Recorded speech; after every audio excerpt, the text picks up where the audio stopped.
Happy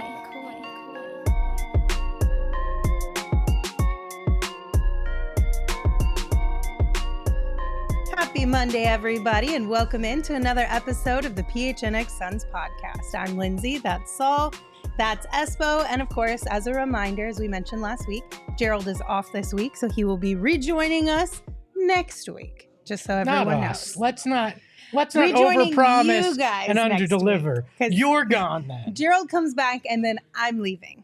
So we'll you just know who doesn't take vacation? These two guys. You mean you're not going to be gone in the next? Not in the next checks, notes, not month and a half? Nope, not in the next month. I'm here for you, people. Yep, he's just not here for training camp. Yeah, who needs it? How about that, huh? Yeah, we don't. So I guess that. there's only one guy that doesn't leave when it counts, baby.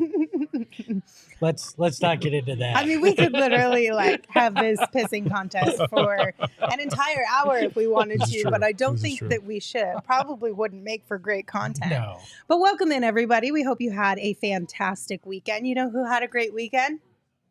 Us. We did, but also Team Bahamas. They That's had true. a great weekend. They beat Argentina 82-75, and the national team has advanced to next year's Olympic qualifying tournaments. And they were led, of course, by DA and Eric Gordon. And it was fun. Can we talk about this for a second? These guys go through all this hard work. They beat Argentina twice on their home court. And what they get is the opportunity to play in another tournament to maybe get in the Olympics. I mean, that's just the way the cookie crumbles, I suppose. That's just the deal. They beat the number 4 team in the world. They were ranked like 54th, 56th. And they beat them twice. That should count for something more than just that.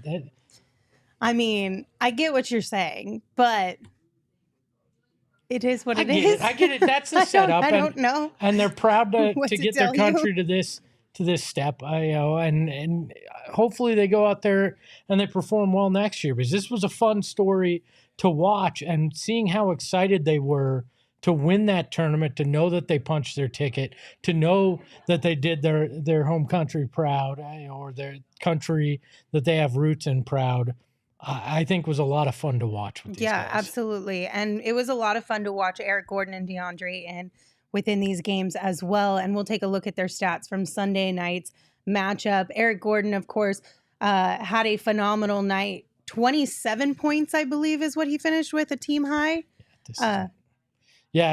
DA finished with 10 and 21. Eric Gordon had 27 on 6 of 7 3-point shooting. Is that from the first game? We got the graphics a little wrong. Go back and read the notion. But Eric Gordon had 27 points, 6 of 7 from deep. DA had 10 points and 21 rebounds. But the one thing that was really cool to see within this game, too, was, for one, DeAndre, and there were a couple rough stretches, right? But we saw him stay locked in. We saw him being vocal in the huddle with his teammates, which was really cool. And then when it comes to Eric Gordon, we saw him do things late in that game that we hope we get to see multiple times this upcoming season, where he fully took over and willed them to a win. Agreed. I mean, listen, I think overall you got to be really impressed with what the Bahamas did. Defensively, I thought that's where DA shined the most. I thought he was very active. He was engaged. I know that's a big buzzword for everybody. And listen, you come down with 21 rebounds in a game, I don't give a shit if you score 2 points. That's significant. Mm-hmm. And that's what everybody's been clamoring for.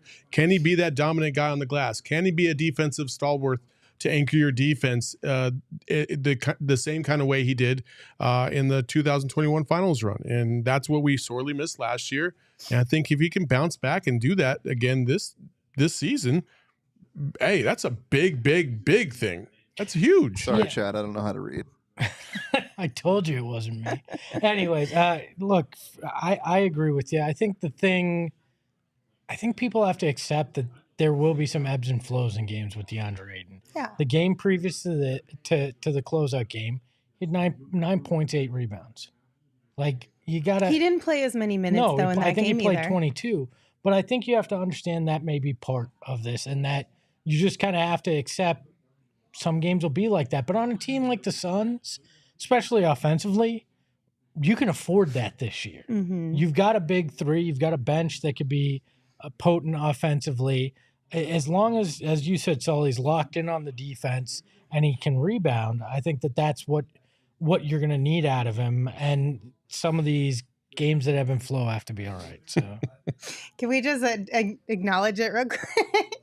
Hello had a really funny comment in the chat. Said Emma and Shane with the same problem. ...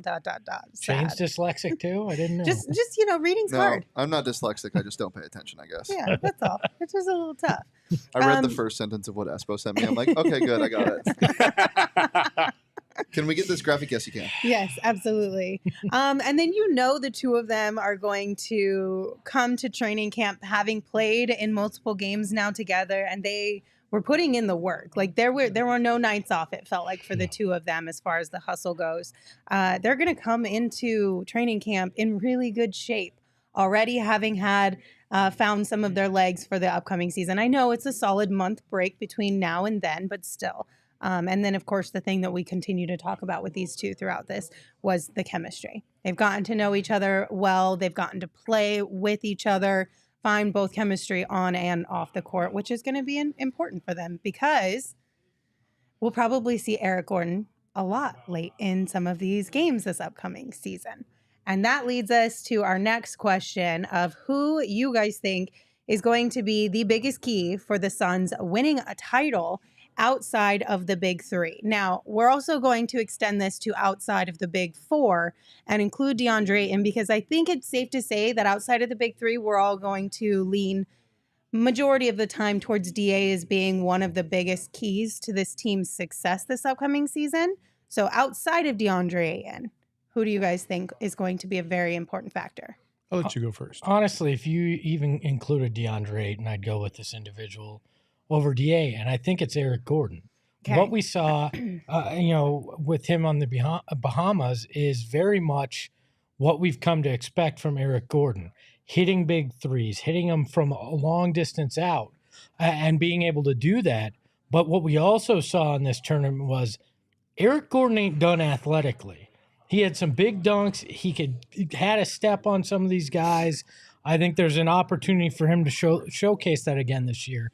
But when it comes down to late game situations, I think Eric Gordon will be on the court because he can get separation, he can hit those threes, and that was a big part of what this team was missing. He may not start, but I think he'll be with the big four to end games in most closeout situations because of how sharp of a shooter he is, the distance that he can hit it from, and the grit that he showed. He, yesterday in particular, carried the Bahamas on his back at the end of that game. The final 3 minutes were the Eric Gordon show.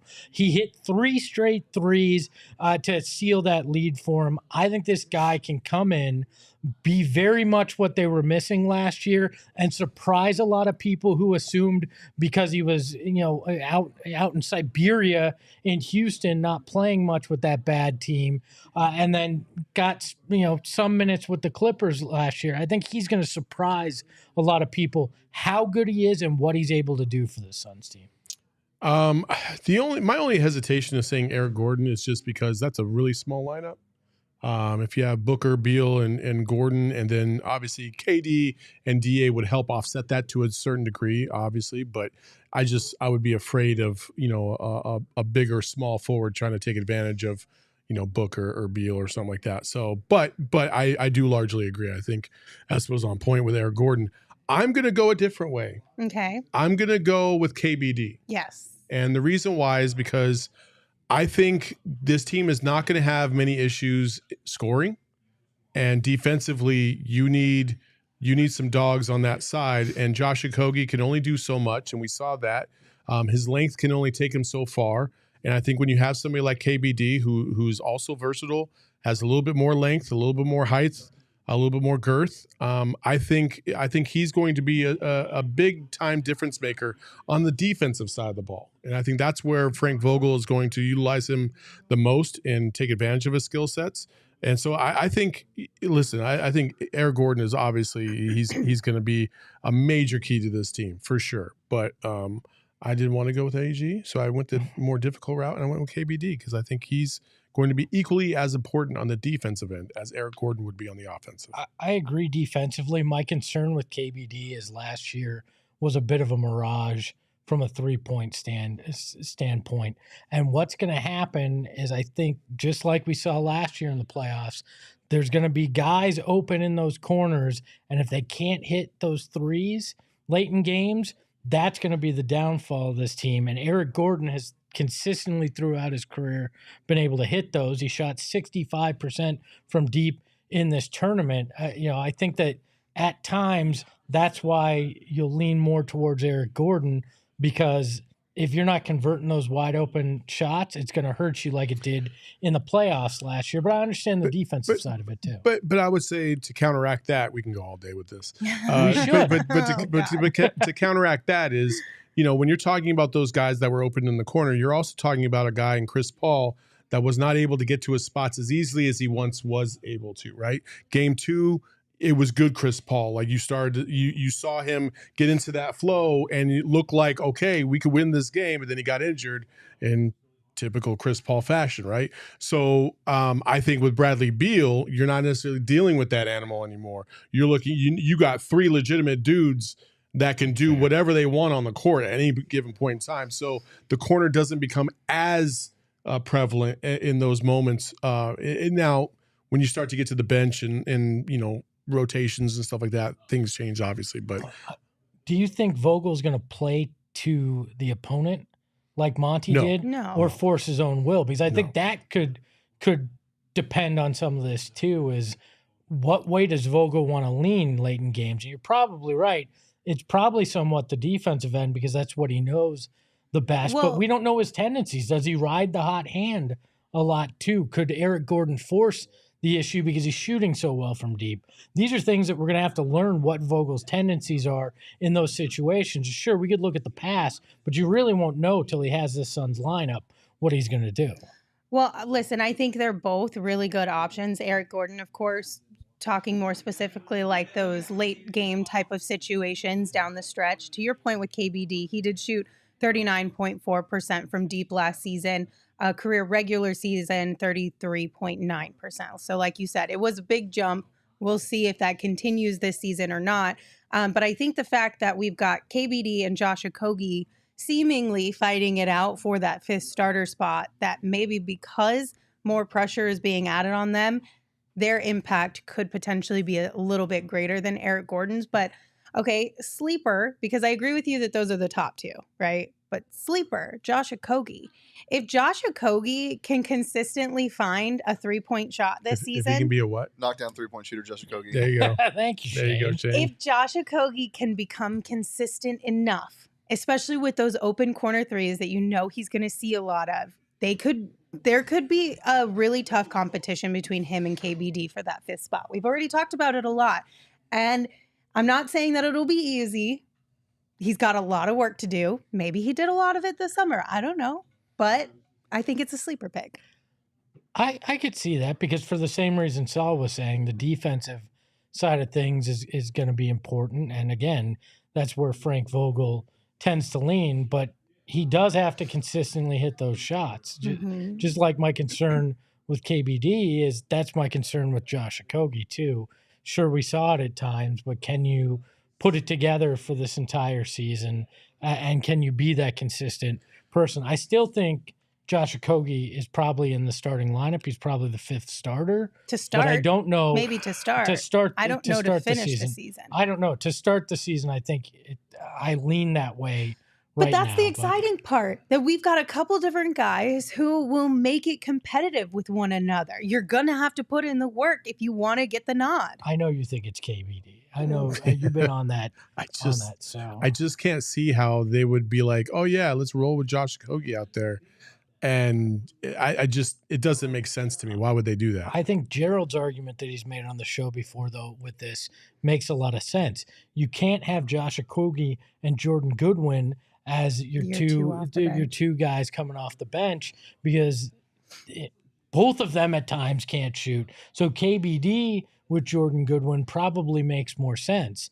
But again, this is all going to be things Frank Vogel has to figure out at training camp. I'm sure he hasn't even kind of made up his mind at this point. I want a little thunder and lightning out there. Why not? Let's go with Goodwin and Okogie. Go. Let's But go. Why not? The chat's talking about They're Yuta. saying we're sleeping on Yuta Watanabe. Nobody's What do you guys sleeping think? on Yuta. Can I just say something? Yuta is such a social media Phenomenon. oh my god, we love him. He's okay. He's very fun. He can knock down an open three, and he plays a little bit of defense. But why do people love him so much? Because he's really good. He's entertaining to watch. KD likes him.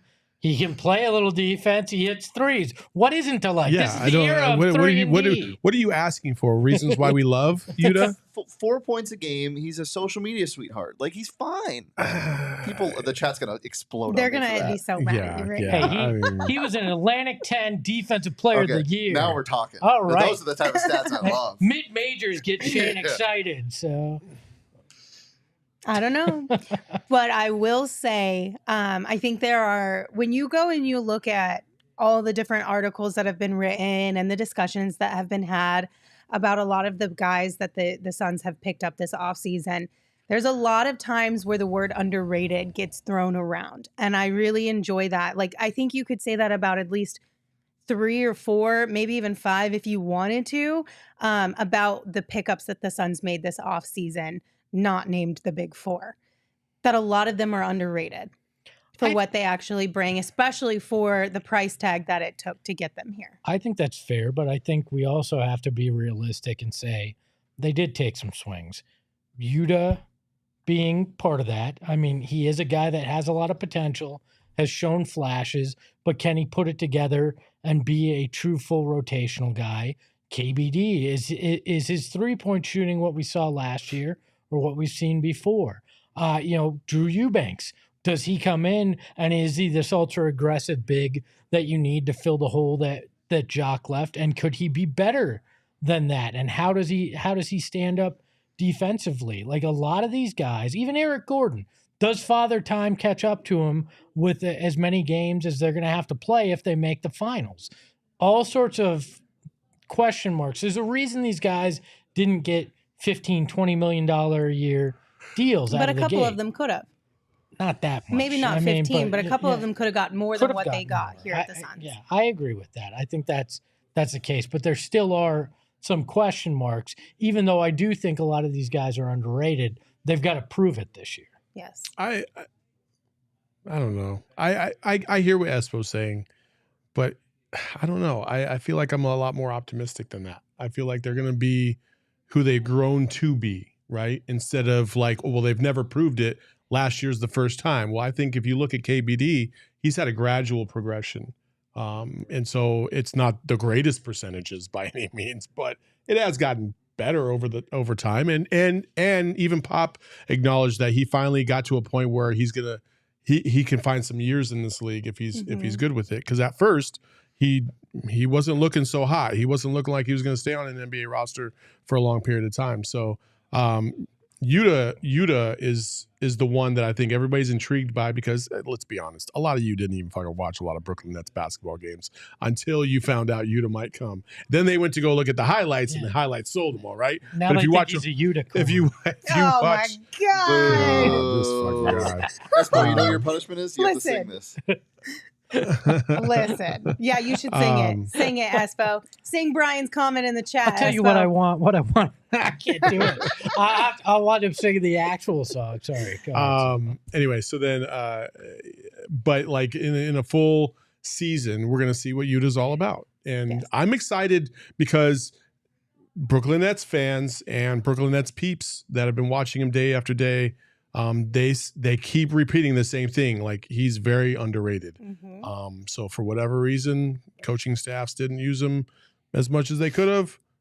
Let's see if this one does. I like the reasoning that Rock and DeMike gave it. It's because he'll just hit an open three, which is great because the dude shot We needed 45% that last year. It's true. That's all the people want. Yeah. Yeah, we're simple people here. Don't miss the open looks that you had last playoffs, and we'll be happy. 2 things. One, as much as I really hate your ridiculous puns, Espo, I think that one might have been my favorite. The Not unicorn? even kidding you. Yes. I'm not Gerald- mad at you. Yes, I'm not Gerald- mad at because you. it was Here. more creative. It wasn't low-hanging fruit. I feel like it was actually a creative one. So I I'll think give we you could- props for that Not one. only that, but Like this you the t-shirt, man that's low the hanging merch fruit. guy in me is like already thinking, ooh, Oh, I'm unicorn. just saying. Would we put I a was unicorn impressed. horn on him? Yeah. that we would make a unicorn dunk a ball. That's what we would Oh do. shit! No, 3-point shooting Yeah. unicorn. There's Unicorn. the possibilities are endless. Yeah. The possibilities are endless. Okay. So I just wanted to point that one out specifically. Why is everybody putting music in the chat? I don't know, but Because they want Because me they're to sing. using you to But I his name. really want you to sing this. It's so it's good. music. I'll tell you puns, what I want. basically. Watanabe really want. So tell me what you want. Watanabe really want. I wanna. You to Watanabe on the Phoenix Suns. There you go. I just needed to. That I'm was sorry. great, Shane. I would have messed it up, so I'm glad you did it. Yeah, exactly. That was fantastic. And then the second thing was what I can guarantee you is not underrated is watching Suns basketball when you've got some skin in the game on the BetMGM Sportsbook app. It makes things so much more fun, especially if you copy us and have a little competition with your friends as well. But the BetMGM Sportsbook app has a ton of awesome things for you guys. So make sure you sign up today and make sure you're signing up with the promo code PHNX. There's a few different offers depending on where you live when you use that promo code to sign up. But for our Arizona audience, you place your first bet offer and receive up to $1,000 back in bonus bets if it loses. You can check out the show notes for full details, and now you can listen to Shane talk about the disclaimer. Gambling problem? Call 1-800-GAMBLER. Colorado, D.C., Illinois, Indiana, Kansas, Louisiana, Maryland, Mississippi, New Jersey, Ohio, Pennsylvania, Tennessee, Virginia, West Virginia, Wyoming. Call 877-8-HOPE-NY or text HOPE-NY 467-369 New York. Call 1-800-327-5050 Massachusetts. 21 plus to wager. Please gamble responsibly. Call 1-800-NEXT-STEP Arizona, 1-800-522-4700 Nevada, 1-800-BETS-OFF Iowa, 1-800-270-7117 for confidential help Michigan, 1-800-981-0023 Puerto Rico in partnership with Kansas Crossing Casino and Hotel. Visit BetMGM.com for terms and conditions. U.S. promotional offers not available in D.C., Kansas, Nevada, New York, or Ontario. Did you guys hear that OGs and PHNX cooked up some really awesome things last week? Did you hear? Were you paying attention when I read the ad reads? I didn't want to acknowledge that because if it seems like we're in the back of the room fucking making drugs. We get a Winnebago somewhere, making animals. We're in our mini bar Why? just cooking up some shit. Oh my God. That's what we do here at PHNX. We push. You guys always make it sound so much worse than So what it's sketch. supposed to be. Lindsay's Let me out there. try again. Did you guys hear about the really cool thing that OGs and PHNX have for everyone listening? Yes, Lindsay. Why don't you share it with the listeners? Okay, well, being a PHNX listener just got a whole lot sweeter thanks to our friends over at OG's Brands. Right now, through August 31st, you can get 25% off 100 milligram bags of the fruits and the creams at all Arizona locations of The Flower Shop. All you have to do is go to theflowershopusa.com, place an online order, and use that discount code PHNX at checkout. Then you head to your nearest The Flower Shop location and you pick it up. It's really that simple. And this deal is exclusive to our PHNX listeners. And a reminder, it is only available for online orders that are picked up in person. And that discount code again, PHNX, will get you 25% off, and it's active only until August 31st. So make sure you act fast and get to flavoring life. 10 days left. So Max told me last week that he tends to not send our ad reads to clients, and I didn't quite understand why until just. What do you mean you don't know why? I think sorry. it's pretty obvious. I mean, listen, this is engaging. People remember these kind of ad reads, and I'm okay with that. Whatever gets the job done. We still need to bring back the ad read roulette. Oh, Yes, it's we not do. gone. We just have to like to sprinkle it in here. Yeah, and we there just as have a to push it on there surprise. that makes sense. Shane, Not- you're here for the next 2 days after this. Yeah, Ooh, We'll you want bring to it do an back. ad read roulette We'll with bring us, it Shane? I would love to. How exciting. Damn it. Tune in, guys. Can't tell you which one. It's either tomorrow or Wednesday, but we got an ad read roulette coming your way.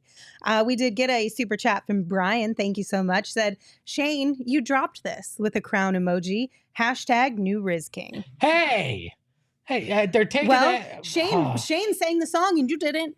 Yeah, It's because true. I would have. So, I tried and I couldn't read. well, Somebody said I should have betted on Shane O'Malley fight last night. Shaking my head. hey-o. No, bad. That was epic, just by the way. Oh, yeah. Throwing that That out was there. awesome. Anyway, I back to tried to Suns tell basketball. Sean to pause. That's what's going to happen, but he did not believe You want to hear me. something tragic? I bet on O'Malley to have a knockout in the first 60 seconds or O'Malley to knock him out in the third round. Oh. And he got a 60-second knockout in the second round. Ooh, Damn. that sucks. But it was a good fight. Anyway, listen, we got Devin Booker last few weeks, whatever, however long ago was the Paul George shade stuff. 180, because now all of a sudden it's just all love for Devin Booker. First and foremost, this one came from Pat Bev of all people. Couldn't believe this one. Talk about a shocker. Speaking of Paul George, though, he was locking horns with Devin Booker. Oh man, again. They don't like each other, or I think it's just like a 2-guard, taller than 2-guard beef. You know what I'm saying? Obviously, Book is Book. Book can hoop. Book can do everything, and he look good doing it. Smooth, like he go. You know, that's part of it. He go like to go left. He like to he got a smooth, like, and it looked good. His shit looked good. Like him shooting the ball his side, like he looked good. He doing it in Kobe's, like he looked good. And you know, PG is PG, but he veteran PG. You know what I'm saying? So obviously, it's gonna be some love hate there. I like it though. It's good for basketball. First off, did he raid your hat closet? What the heck was Pat Bev wearing? I dug it. Just don't be jealous that some of us can pull off really cool hats. I never thought I'd say this. Pat Bev is speaking facts. I know, right? I mean, listen, Booker gets hate from some guys in the NBA because they're jealous. That's it. Mm-hmm. They don't like all the love that he gets because he's an assassin out there. Like he's developed himself so much over the course of his career. People didn't think he was going to be relevant. They just thought he was going to be a nice little side piece. But then he started coming over for the main course. And that's what it is. And guys like PG who never seem to rise up to the occasion at the most crucial of moments, especially against Devin Booker, like, can shut the fuck up forever. Nobody cares. Like, nobody cares about Paul George. Sorry, you had all your chances. You choked against the Heat. You choked against the Suns. I'm sorry, dude. You've had multiple opportunities, and you could never do it. You're not Devin Booker. Go ahead. Well, what speaks volumes to me is the fact that Pat Bev was Paul George's teammate. Mm-hmm. Played right there, watched saw him choke firsthand. Yes, watched him in practice, saw that, and he went, yeah, he's just jealous. Devin Booker's better. That is everything you need to know.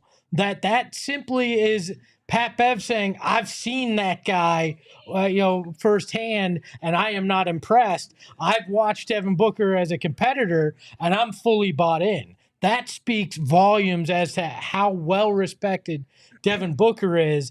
And it's kind of one of those backhands to your former teammate as well, which we know Pat Bev isn't afraid of doing that. So is it bad that my initial thought was exactly what Priscilla wrote in the comments? LOL, but hold on. That was the second one. Priscilla said, Pat Bev just trying to secure a future spot on the Suns roster, clown emoji face. That was literally the first thing that I thought. I said, okay, either Pat Bev and the Suns had some conversations this offseason and maybe there is a potential opportunity down the line. I mean, we did sort of jokingly throw out the whole idea of needing a little more grit, a little more meanness on this team, and Pat Bev maybe fits that bill.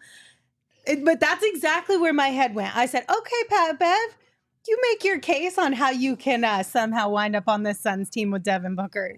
I see you. No offense. I'm not mad. Pat Bev doesn't strike me as a guy that's playing checkers.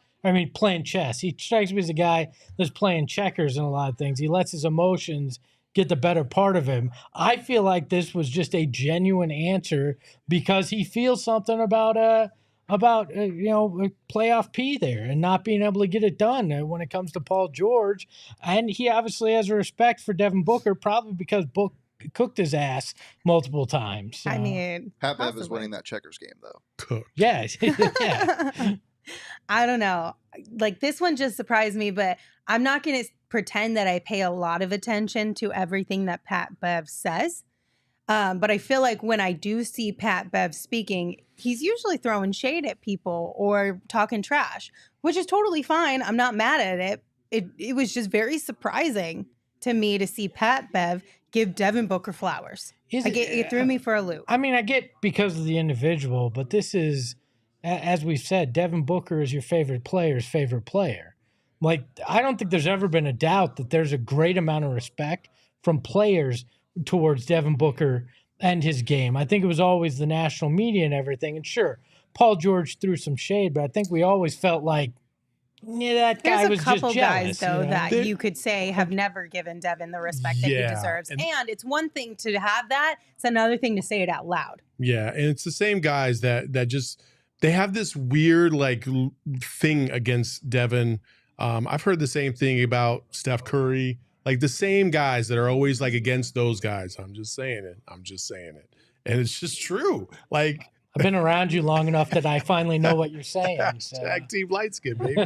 Like, I don't know. It's just a weird hater energy, and it doesn't make any sense. But the cool thing is that a majority of the league respects Devin Booker, thinks he's one of the top players in the NBA. Mm-hmm. You've heard it multiple times this offseason, and guys kind of coming to his defense, even though Booker hasn't said anything about that except, you know, a few tweet or a few Instagram posts here and there. That's about it. 36 unbothered.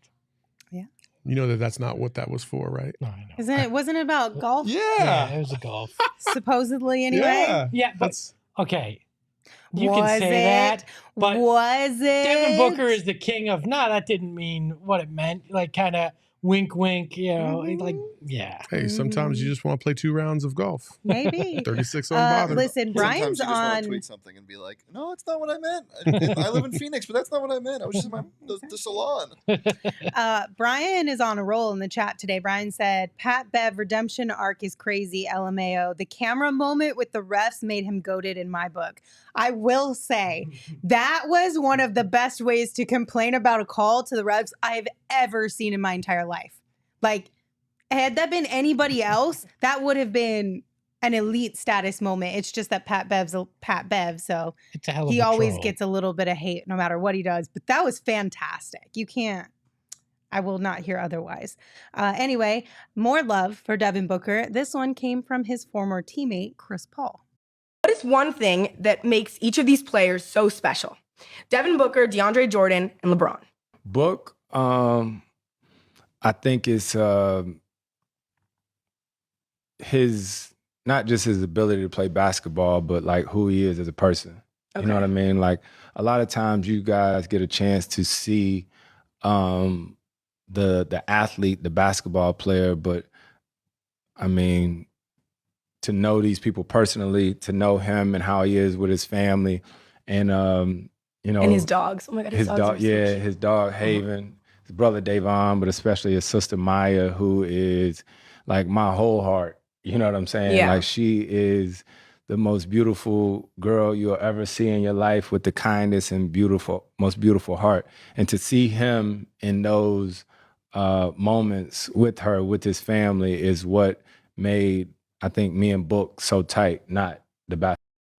So I loved this because we hear a lot of positive things about Devin, the basketball player, but he is a very, I don't want to say secretive, but he's very protective, I think you could say, about his home life, his personal life, his family, things of that nature. So it's not often that we get to hear this side of Devin Booker. Now, we do know that Devin has been really involved in community type things and charitable efforts. And we have, especially early on in his career, we did get to see and hear a lot of stories about him and his sister and his family and things of that nature. But we just don't get to see it that often. And when we do, it kind of feels like there's maybe just a little bit of hesitation, a little bit of guard, and understandably so.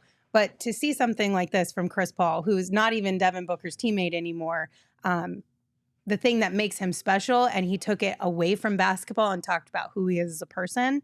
Again, I just think that's a really cool thing to hear. That's what I'm saying, though, is like, there's a reason why there's so many players that want to come and play in Phoenix with Devin Booker. Mm-hmm. It's not just because of how good a basketball player he is. It's because of who he is and what he represents and how he carries himself. Like, he's got something about him that attracts a lot of people and a lot of basketball players wanting to come to Phoenix. Like, and you've heard it multiple times. It's not even just Chris Paul. Like, a lot of other guys are like, Book off the court is like this, or he's like this. And it's always the most positive things. Yeah. Like it's tremendous. You guys all know, like, before games, like he reaches out to fans. Like there's a couple consistent fans courtside. And Jenna, he has always had a good relationship with Jenna too. And he always gives her a hug, and she's like his biggest fan. And that's just a glimpse of who he is. And it's just unique nowadays to see athletes that are they can be as big as Devin Booker, but also understand how to make the common person like us feel special. And that's a gift. It's a gift. Yeah, I mean, this means much more to me what CP3 said than what we heard before, because this is a guy that doesn't just see Devin Booker, the basketball player, out there doing amazing things, like Saul said. This is a guy that truly got to know Devin Booker, was unceremoniously dealt and traded twice in a matter of weeks, and could easily be bitter in some way. And instead, he's like, nah, this guy is a genuine guy. I enjoyed my time with him. Love that he's a family guy. That speaks volumes. And to Saul's point, we heard Bradley Beal talk about how Devin Booker, the guy, was part of why he wanted to come here, and that is Book Nation, and he respects that. Like, it's easy for a guy like that to come in and have an ego and be like, "Oh, I'm Bradley Beal. Like, don't fucking forget about me." But he even, gave the tip of the hat to Devin, and this isn't something that just happened. No, right? You and I have had the pleasure of seeing it firsthand with the team, and I'll never forget. And I talked about it before here, but the first few times I met this kid, there just was something special about him. Before we ever saw him do anything on a basketball court, you could feel the gravitas that this 18-year-old kid had about things. And then you see him interact with people and just how much fans gravitated towards him before he got minutes, before Hornacek kind of was forced to put him in the lineup that rookie year. And, it was genuine too. Like it wasn't forced. Like, I'll never forget. And I think I've told this story, but my final game, I'm kneeling down in the tunnel, taking video or photos for social media. He comes out. He's like the second guy coming out the tunnel. He points at me and he starts going, Espo's last game, as he runs out the tunnel. And like, what athlete does that kind of shit? Because he got to know people and he was a genuine person about it. And I think that's why people, in particular his teammates, very much do care about him, are impressed with him, and feel a draw towards him because he is that guy. Yes. So I completely agree with you, Espo. Mike D in the chat said reserved. And that's the perfect word for Devin. He does notice you. He knows who you are. He cares about who you are. But he's so reserved that sometimes you don't really get to see it until you've been around enough. And then you have those moments and you're like, damn, like that's dope. That's really cool to know that this person cares enough to know who I am. They're not going to be the most bubbly social butterfly necessarily, because he's just naturally a little bit more reserved.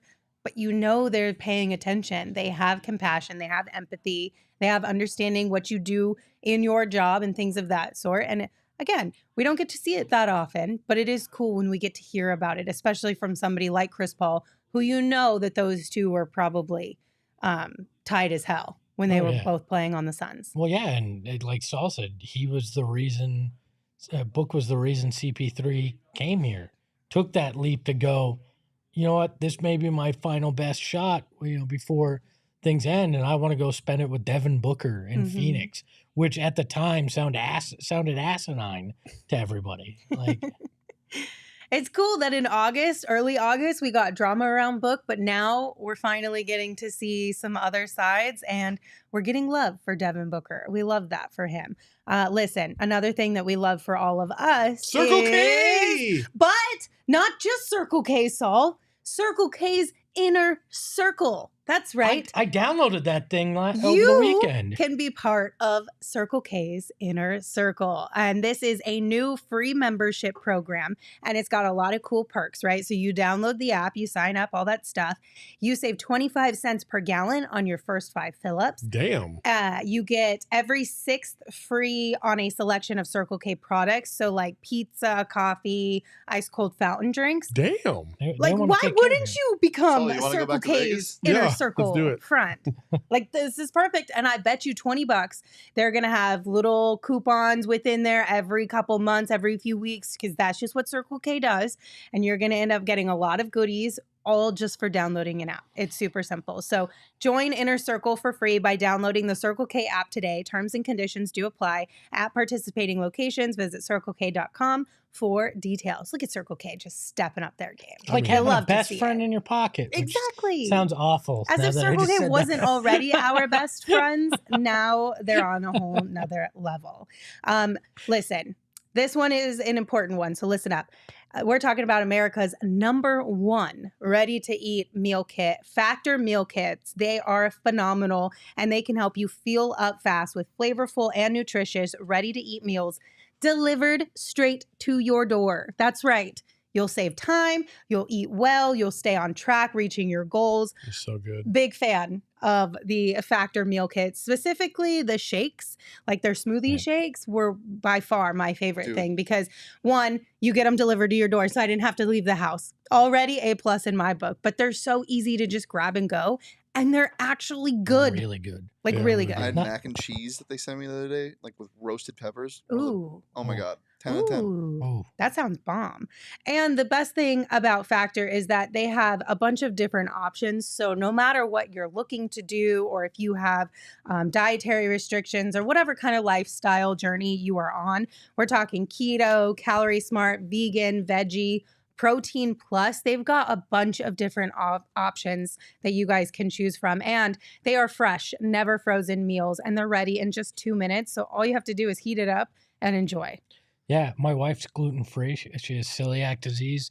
They sent gluten-free stuff because I put it in the request. It was fantastic. So I'm very excited to have them as a partner here. Yes, absolutely. sure They your also have ankles are good? breakfast stuff and lunch stuff that you don't even have to use a microwave for, which is really nice. So head to factormeals.com/PHNXSons50 and use code PHNXSons50 to get 50% off. Once again, that is code PHNXSons50 at factormeals.com/PHNXSons50 to get 50% off. Saul, are you okay? I had some wood in my pants, and I was. Saul was struggling Dear through that Lord. hungry, you Yeah, guys. I was trying to- You did disgusting. Right? What are we doing? Oh, Would you like to my try again? God. It was like a splinter or There something, we go. There we go. Okay. which was made out of Okay. wood, Had a and what? it was like it was poking me, so I had to get it out of my pants.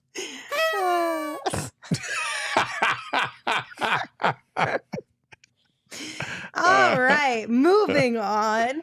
We also heard from Damian Lillard recently, who happened to have been in town. He hosted a basketball clinic here in Phoenix, and Dwayne Rankin caught up with him and asked him about the Phoenix Suns. Here's what he had to say. Look at this new big three in Phoenix. What do I make of it? Yeah. That's definitely a big three. You know, you get Brad, Bill, Book, KD. I mean, that's a monster three. But I think it'll be fun to watch. They'll win a lot of games, and the goal is to win. So, as players of their level, it just has to click. They got to connect, and it wouldn't surprise me if they did click. But that's the most important thing is being able to click out there and to be able to work together towards winning. So it'll be fun to watch. I'm sure, for me as a fan of basketball and the NBA, and for fans out there, I'm sure it's extremely exciting for them. I'm going to bring Phil over. No big three jokes, Saul. All right. So when I first saw this clip, I immediately thought, man, I wonder if Dame is kicking himself right now for not forcing his way to Phoenix, which was the rumors for many, many years sooner. Because Granted, you probably wouldn't have Bradley Beal, which is okay if you have Damian Lillard. That's, I think, a pretty good trade-off there. But there is a potential that maybe you could still have the big four, but with Dame Lillard in the point guard position. I bet you he is looking back right now, wishing he had just made it happen sooner and not try to stick it out with Portland. He had his chance. He did did not take it. And listen, sometimes this league is a league of missed opportunities. And when you don't take advantage of the situation that you're in, or realize it, more importantly, and I don't think Dame realized like the situation that he was in. He was trying to be faithful to Portland, not realizing that they weren't really going to build something substantial for him to be able to win a championship with. And now it's getting close to that point where it's too late. And, you know, he's not getting any younger. He's running out of time. If he doesn't get traded to Miami this year, that's yet another season where he could be lost. And I guarantee you he looks at this situation in Phoenix and is like, damn, like probably should have done something with that when I probably could have had an opportunity to. But let's also be honest. At the time, who knows? Who knows? Like we could sit here and speculate, but a lot of these moves that have been made, you know, especially with KD and with Bradley Beal, have been since the new regime has taken over. So who knows if Phoenix would have even given what Portland wanted to get Damian Lillard. So, yeah, I think Dame learned the hard lesson that sometimes loyalty is a one-way street. And with Portland, I feel like they strung him along. They never really gave him a roster that was worthy of his talent. They never went all in. They never made the kind of moves that would have put him in a position to be a champion. And I will bet over the next year or two, especially after he gets dealt, you'll hear him say, I should have done this a lot sooner. And Phoenix would have been a great spot for him, even as far back as when the Suns made the deal for Chris Paul. He could have been the guy that said, Devin Booker's that guy and I want to be with him, and made an all-star backcourt with him. But look, that's sometimes you make those kind of decisions and you get screwed by them. And I feel like that's where Dame is, realizing they got a big three. Book got everything I always wanted. Why didn't Portland do this for me? And now he's stuck in basketball purgatory where they're fighting against wanting to send him to Miami. That's the only place he wants to go. But the difference, and Saul brought this up at lunch, with Bradley Beal and Dame Lillard doesn't have a no trade clause. So if Portland decides, you know what, we've got an offer that's better for us, they can say deuces and send him to freaking Utah if they want. They can send him anywhere they want. And Dame will learn a real lesson then that you should watch out for yourself a lot earlier. Yeah, and the thing is the reason why this has a soft spot for me and just Dame in general, I've got a soft spot for him, is because I feel like he's always, for the most part, been a class act. And he's always, from earlier on in Book's career, had really great things to say about him. And so continuing just the love that Devin is getting from players around the league. Obviously, he was really kind in his words towards the Suns, which, I mean, it's kind of easy to do at this point. But he also had that same sentiment when we were winning 19 games a year. True. You know what I mean? So I will always have a soft spot for Dame. And also because I think when you look at Dame, you can kind of see like glimpses of what Devin has done for us, except for the fact that the Suns organization is actually working their butts off to make sure that Devin gets what he deserves to have as far as teammates to play with, to be competitive and potentially win a championship. Yeah. And so I respect the hell out of Dame for what he tried to do in Portland. I do wish he would have been selfish far earlier. And on the same side, if Phoenix wasn't putting their money where their mouth was and supporting Book, I would be saying the exact same thing about him. Yeah. Like, you do your time, you do what you try to, you know, put a franchise on your back and carry them to the better place. But at the end of the day, at a certain point in time, you got to draw a line in the sand and be like, I'm not going to waste away here either. Dame's never been on a team that was considered a championship contender at the beginning of the season. That's point blank the truth. Like, you got close, you got to the Western Conference Finals in the bubble, but even that team, you weren't looking at them and you're like, oh yeah, that's the favorite or that's going to be a contender. No, you were just like, Dame's going to have to play out of his mind to win these games against the Lakers. And he didn't, and he was okay, but he wasn't enough to overcome AD and LeBron. Like, who is? Especially at that time when they had like 6 months of rest. Fuckers. Well, who would have even, I mean, is CJ McCollum the best running mate he ever had? Like, Book would have automatically become the best player he ever played with if they had teamed up. I mean, you look at it, and Portland, forget a big three, I'm not even sure he ever had a big two there in Portland. It was him carrying a lot of the weight, and then, you know, CJ McCollum was very good, but I wouldn't have say he ever got in the same stratosphere as Dame. And the chat brings up, you know, Dame did get booked into his first All-Star game, but imagine if he had said that and he said, and I want to go play with him. Like, that's the step he didn't take. So. Yeah. So I mean, his iconic moment was hitting that shot over Paul George. Message. I forgot who, but somebody in the chat mentioned that there's like an 11-minute compilation of Paul George getting hit by buzzer game beaters. winners. It's crazy. Oh, I also no. think Dame has a soft spot for Book because they're both Wildcats. Shout out Weber State, baby. Maybe. I don't know, but I am throwing shade a little bit at the Portland Trailblazers organization just because Dame did right by you. And I'm not saying that you have to go and set yourself up to where without Dame, your franchise is in shambles as well. But try your hardest to do right by Dame as well. You know who else is throwing shade? You. No. I know, but it didn't make sense because Shady Rays isn't throwing shade. They're protecting us by giving us shade. No, they're throwing shade out to everybody. You get a pair of glasses, and you get a pair of glasses. But that doesn't work. That doesn't work, though. Anyway, Shady Rays, fantastic product. We're talking gear that is built to last. Shady Rays makes premium polarized sunglasses. They are an independent sunglass company with a world-class product. And exclusively for you, Shady Rays is giving out their best deal of the season. Go to shadyrays.com. Use code PHNX for 50% off 2 or more pairs of polarized sunglasses. Try for yourself the shades rated 5 stars by over 250,000 people. They also have a fantastic lost or broken replacements policy. So if that happens, which is an unfortunate situation, don't worry because Shady Rays has your back. That's for sure. Also, become a PHNX diehard today. You get a lot of great things for becoming a diehard. First and foremost, you get your choice of a free t-shirt upon signing up. You also get a dope little box like you see here if you're watching on YouTube that has a bunch of goodies in it. Book's pointing at it right now at the screen. Delivered right to you. Also, you get discounts on merch. You get exclusive access to certain things. You get first dibs on events. And of course, you get access to our Die Hard Discord, which is a heck of a lot of fun. So if you want to find out more information on what all you get for being a Die Hard and you want to sign up, go to gophnx.com. It's a lot of fun. Okay, best money you'll spend this month.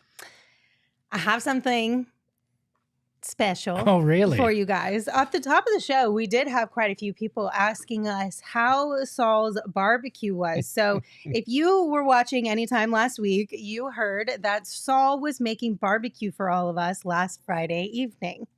Yeah, it was really good, and I just have to stall a second because it's still on my computer, so...